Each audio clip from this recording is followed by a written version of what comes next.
पत्रकार वार्ता में स्वागत है, अभिनंदन है।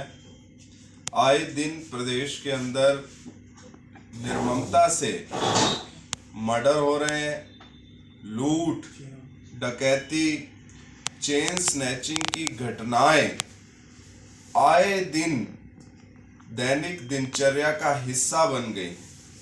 परंतु इन घटनाओं की जिम्मेदारी लेने के लिए ना तो प्रदेश की मनोहर सरकार तैयार है, ना ही प्रदेश की ब्यूरोक्रेसी ऐसी निर्मम घटनाओं की जिम्मेदारी लेने को तैयार है। जब भी कोई घटना होती है, सरकार द्वारा एक बयान जारी किया जाता है कि इस घटना की जिम्मेदारी फला गैंग ने ली। ये एक नए तरीके का शगुफा कह लें आप, नया तरीका जिम्मेवारी से बचने का कह लें आप, कि हरियाणा में कोई घटना हुई और सरकार की तरफ से मीडिया के माध्यम से बयान आया कि फला घटना की जिम्मेदारी फला गैंग ने ले ली है।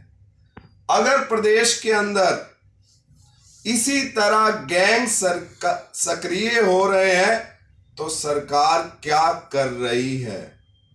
या तो ये गैंग इसलिए सक्रिय हो रहे हैं कि सारे अपराधी भाजपा में शामिल हो गए, उनको संरक्षण मिल रहा है, इसीलिए ये आपराधिक घटनाओं का ग्राफ लगातार बढ़ रहा है। कल की घटना है कलानौर के अंदर किस प्रकार बंदूक की नोक पर भरे बाजार के अंदर लूट हुई, अभी अभी सांपला में हुई, सोनीपत में हुई। परंतु प्रदेश का कोई वली वारिस नहीं रहा।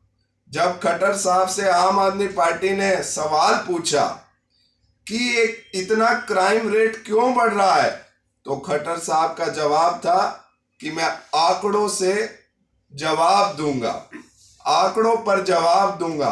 वो जवाब आज तक नहीं आया। पूरा प्रदेश देख रहा है कि जब भी सदन के अंदर चर्चा होती है लॉ एंड ऑर्डर के विषय पे, नेशनल क्राइम ब्यूरो के आंकड़ों पर, तो सरकार भागती नजर आ रही है। सरकार इसलिए बनाई जाती है कि जनता का राज बने, जनता को सुरक्षा मिले। परंतु जनता ने जो राज बनाया, जनता राज को जंगल राज बनाने का काम भारतीय जनता पार्टी की इस सरकार ने दिया है। एक क्राइम फैक्ट्री पहले सुना करते थे कि बिहार के ये हालात हैं, अब हरियाणा के ऐसे हालात हो रहे हैं कि आए दिन लूट, डकैती, चेन स्नैचिंग की घटनाएं सामने आ रही हैं। और मेरा आप मीडिया के माध्यम से निवेदन है कि जिस तरह आए दिन क्राइम का ग्राफ बढ़ रहा है, ये सरकार ना रोजगार दे पाई, ना व्यापारी की सुरक्षा कर पाई, ना आम जनमानस को कोई सुरक्षा दे पाई। इसे तुरंत प्रभाव से इस्तीफा दे देना चाहिए। और प्रदेश के अंदर हमारी मांग है आम आदमी पार्टी की, प्रदेश के अंदर राष्ट्रपति शासन लगना चाहिए, ताकि इस प्रदेश का आम जनमानस जो दहशत में है, दहशत से बाहर आ सके, अपने काम धंधे दुकानों को संभाल सके, अपने व्यापार को संभाल सके, ये आए दिन की घटनाओं पर रोक लग सके। आप कह रहे हैं कि आरोपियों को संरक्षण दे रही, कौन आरोपी हैं जो बीजेपी में शामिल? वो तो बीजेपी में शामिल है। पूरे प्रदेश को पता है जिस प्रकार से आए दिन अपराधी पकड़े नहीं जाते, पता नहीं 2-2, 4-4, 6-6 महीने तक जांच चलती रहती है, पुलिस के अधिकारी कोई इस पर संज्ञान नहीं ले पाते। ये हैरानी की बात है। सरेआम एक राजनेता को गोली मार दी जाती है, पहले कहा जाता है फला गैंग ने जिम्मेदारी ली, परंतु आज तक उस निष्कर्ष पर नहीं पहुंच पाए। तो बीजेपी का कहीं ना कहीं गठबंधन टूटने के कगार पर है, उसको लेकर क्या? देखिए, इस सरकार से प्रदेश की जनता त्रस्त है। ये एक तरह से हरियाणा की जनता पे थोपी हुई सरकार थी, जनता के समर्थन से नहीं बनी थी। जनता ने जिताना होता और तो पंजाब और दिल्ली की तरह समर्थन देकर बनाती। अब जो आम आदमी पार्टी है कांग्रेस के साथ जिस तरह से लोकसभा में है, क्या विधानसभा में भी रहेगा? और लोकसभा की क्या कहेंगे? देखिए आगे की बात आगे होगी। अभी तो हम गठबंधन में हैं और एक सीट पर आम आदमी पार्टी कुछ क्षेत्र में चुनाव लड़ रही है। आज का गंभीर विषय था कि आए दिन जो ये घटनाएं हो रही हैं क्राइम की, तो मुझे लगता है ये बड़ी चिंता का विषय। आप और हम जिम्मेवार नागरिक हैं। हमारी बहन बेटियां, हमारा जब आन मानस सुरक्षित नहीं होगा तो हम इस सरकारों का क्या करेंगे?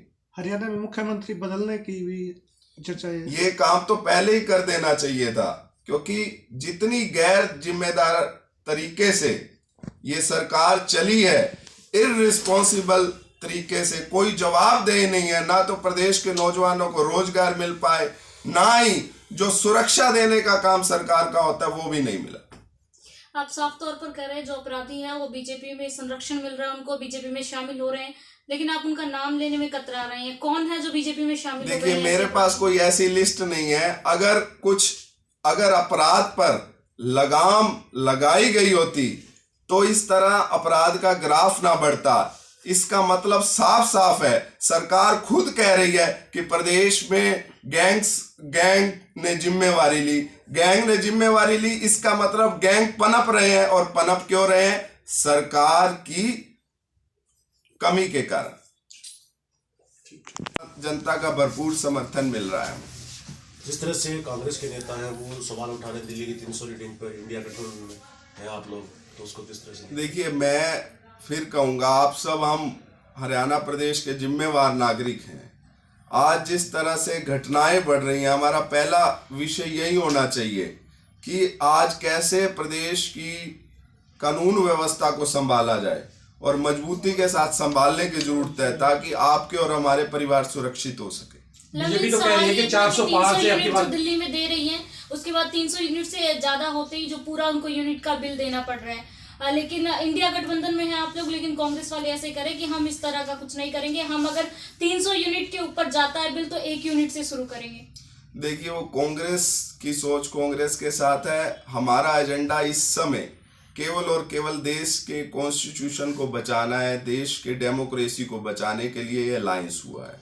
चाहे दिल्ली में हुआ, चाहे 5 राज्यों में हमने अलायंस किया है, तो हम गठबंधन धर्म निभाएंगे। और जब तक हमारी बाकी काम केंद्रीय नेतृत्व का। 400 पार की बात कह रही है बीजेपी, और कह रहे हैं दीपेंद्र कह रहे हैं कि 400 पार होगा तो संविधान पर कहीं ना कहीं खतरा है। देखिए 400 पार, पहले तो वो खुद कह रहे हैं कि उनकी 400 पार है। ये एक तरीके के देश में इस तरह का माहौल बनाया जा रहा है कि हमारी तो 400 आ रही है, हमें पब्लिक के वोट की जरूरत नहीं है, हमारी तो 400 आ रही है, तुम वोट दो ना दो।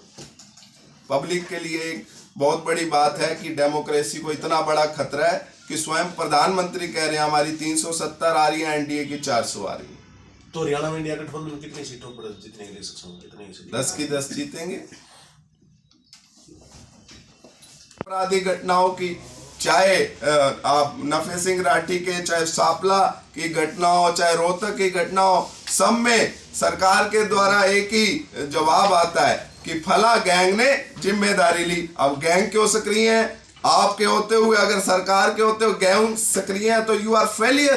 तो पूर्व मंत्री तो कह रहे हैं कि ये है आपसी रंजिश के कारण घटनाएं हो रही हैं इस तरह की। कोई देखिए पूर्व मंत्री की मानसिकता, मैं उन पर कोई कमेंट नहीं करना चाहूंगा। वो जो देखते हैं वो उनका विजन है।